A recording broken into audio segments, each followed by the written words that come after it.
তাৰ পিছতে আপুনি যোৱাকালি আপুনি পদত্যাগ কৰিছে, কি কাৰণে পদত্যাগ কৰিলে আপুনি? হয়, যোৱাকালি দুলীয়াজান ছোৱালী মহাবিদ্যালয়ত দুলীয়াজান আঞ্চলিক ছাত্ৰ সন্থাৰ প্ৰতিনিধি আৰু বিষয় বাছনি সভা অনুষ্ঠিত কৰা হৈছিল। আৰু এই প্ৰতিনিধি আৰু বিষয় বাছনি সভাত এখন নতুন সমিতি গঠন কৰাৰ কথা আছিল। আৰু এই নতুন সমিতিখন গঠন কৰি দিছে ডিব্ৰুগড় জিলা ছাত্ৰ সন্থাই। কিন্তু আমি এই নতুন সমিতিখন আমি তীব্ৰ বিৰোধিতা কৰিছোঁ। এইটো কাৰণেই কৰিছোঁ যে সংবিধান এখন সদৌ অসম ছাত্ৰ সন্থাৰ এখন সংবিধান আছে, আৰু এই সংবিধানখনৰ বাহিৰত থাকি তেখেতসকলে এখন সমিতি গঠন কৰিছে। কিয়নো এখন নতুন সমিতি গঠন কৰাত এখন প্ৰেক্ষাগৃহত কোনো প্ৰতিনিধি নথকা অৱস্থাত মূল প্ৰতিনিধিসকল বাহিৰত আছিলে, আমি গোটেই মূল প্ৰতিনিধিসকল সকলোৱে বাহিৰত আছিলোঁ। সেই বাহিৰত থকা অৱস্থাত গোটেই খালী চকী থকা অৱস্থাত, ভিতৰত প্ৰেক্ষাগৃহত খালী চকী থকা অৱস্থাত তেখেতসকলে নতুন সমিতিখন পাঠ কৰি দিছে।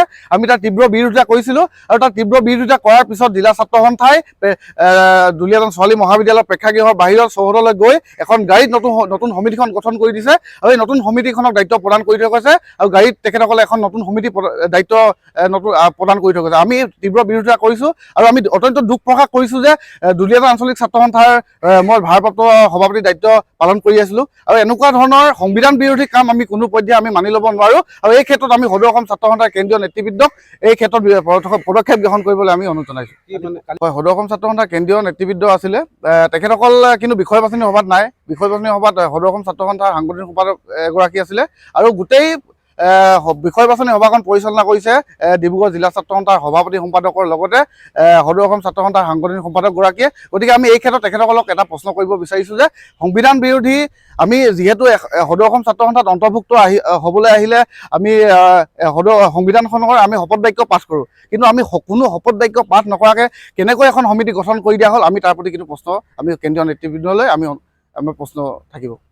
আমাৰ যোৱাকালি যি দুলীয়াজান ছোৱালী মহাবিদ্যালয়ৰ প্ৰেক্ষাগৃহত আমাৰ দুলীয়াজান ছাত্ৰ সন্থাৰ ২০তম প্ৰতিনিধি সভা আৰু বিষয় বাছনি সভাখন অনুষ্ঠিত হৈছিলে, তাত আচলতে আমি দেখিবলৈ পালোঁ আমাৰ যি সদৌ অসম ছাত্ৰ সন্থাৰ এক সংবিধান আছে, এই সংবিধানৰ সম্পূৰ্ণ বিপৰীতে গৈ আমাৰ নেতৃত্বই এখন সমিতি গঠন কৰিছে, যিখন সমিতি আপোনাৰ এখন গাড়ীত বহি কোনোবা কেইজনৰ নেতৃত্বই এখন সমিতি বনাব।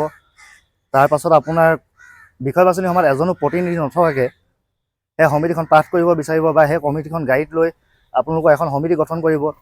সেই বিষয়টো আমি ছাত্ৰ সন্থাৰ কৰ্মী হিচাপে কেতিয়াও মানি ল'ব নোৱাৰোঁ। সদৌ অসম ছাত্ৰ সন্থাৰ সংবিধানৰ বাহিৰত গৈ এনেধৰণৰ কাম যি কাৰ্য কৰিছে, তাৰ বাবে আমি কেন্দ্ৰীয় নেতৃত্বৰ ওচৰত প্ৰশ্ন এৰিছোঁ, তাৰ উত্তৰ আমাক দিয়ক। আৰু আমি আজি এই ছাত্ৰ সন্থাৰ সংবিধানৰ যি নীতি উলংঘন কৰিছে, তাৰ বাবে আমি ছাত্ৰ সন্থাৰ পবিত্ৰ মৰ্যাদাৰ পৰা ত্যাগ কৰিবলৈ বাধ্য হৈছোঁ। আমাৰ প্ৰায় নাওহলীয়া শাখা ছাত্ৰ সন্থা আৰু কঠালগুৰি খেৰমীয়া শাখা ছাত্ৰ সন্থাই পদত্যাগ কৰিছে। লগতে আপোনাৰ বৰুৱা তিনিআলি বামুণগাঁও উপশাখা ছাত্ৰ সন্থা আৰু দুলীয়াজান ছোৱালী মহাবিদ্যালয়ৰ ছাত্ৰী একতা সভাই পদত্যাগ পত্ৰ প্ৰেৰণ কৰিছে।